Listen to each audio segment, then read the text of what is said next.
spiritual process is concerned, anyway you're alone. Namaskaram Sadhguru. I'm in a relationship with a very bitter person who is not interested in spirituality. How can I handle my relationship without losing my way on the spiritual path? If your concern is your spiritual growth only, then if you have a demon for your partner, that's the best thing. But your partner, your husband, wife is not just about spiritual growth, you also want to have a pleasant life in the family. Then you have to choose someone whom you like, but any human being on the planet, there is something that you don't like about them, isn't it so? So you use that part of it for your spiritual growth, and the rest of it you enjoy just as life. So if your intention is to have a good family, then some rapport is needed between two people, otherwise it won't work. Especially if you have produced children, then rapport is must, otherwise you'll foul the new life that's come up. If you create a foul atmosphere, you'll foul up the new life that is coming up. Nobody has any right to do that actually, but people are doing it. But no human being has any right… You can mess yourself up as much as you want, that's up to you. But you can't mess up a fresh life that's just coming up. So, if you're looking for good life, family life, then one has to find rapport. And that rapport means some areas of commonality at least. But if you're looking for spiritual life, it doesn't matter what kind of person he is, you can use everything for your growth, everything for your growth, if that's all your focus is. But generally your focus is both ways, you want to have a little bit of that and a little bit of this, so mixed fare. So it gets little complex. So, to build a rapport takes effort, takes compromise, takes love, endurance takes endurance, you know.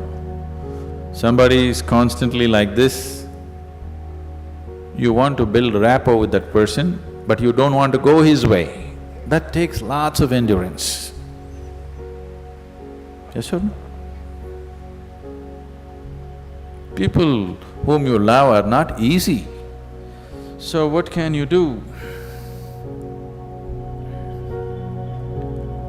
One thing is to transform yourself in such a way, being in your presence, unknowingly, their cup will turn around.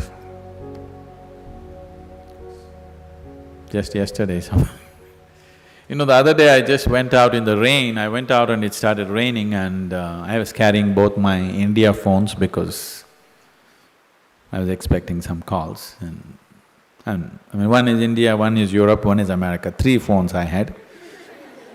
One I had in my jacket, other in my trouser pockets, and by the time I got here it got wet and both the phones just burnt up.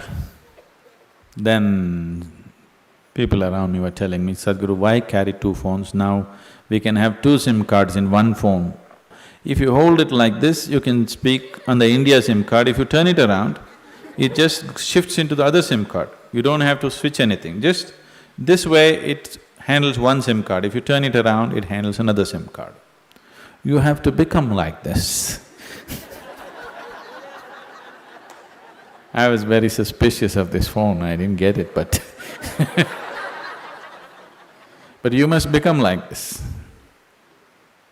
If you wish to take people who are around you with you. If you want to walk alone, it's very easy. If you want to take people with you, then it takes a considerable amount of effort. When Gautama was asked this question, is it better to walk alone on the path or with a companion? He's not like me, he's dry. He said, it's better to walk alone than to walk with a fool. He's not saying don't walk with anybody, he's not saying don't have companions, but he said it's better to walk alone than walk with a fool. Because they can drain you, they can take such a lot of energy and time, and you don't know, they may be stronger than you and they may take you their way than you taking them your way. There's every possibility, yes? So, I won't say what Gautama said. All I am saying is, it doesn't matter how you walk, as far as your spiritual process is concerned, anyway you're alone. Nobody is with you. It's only the bodily process, the material process of life, which you can share with people.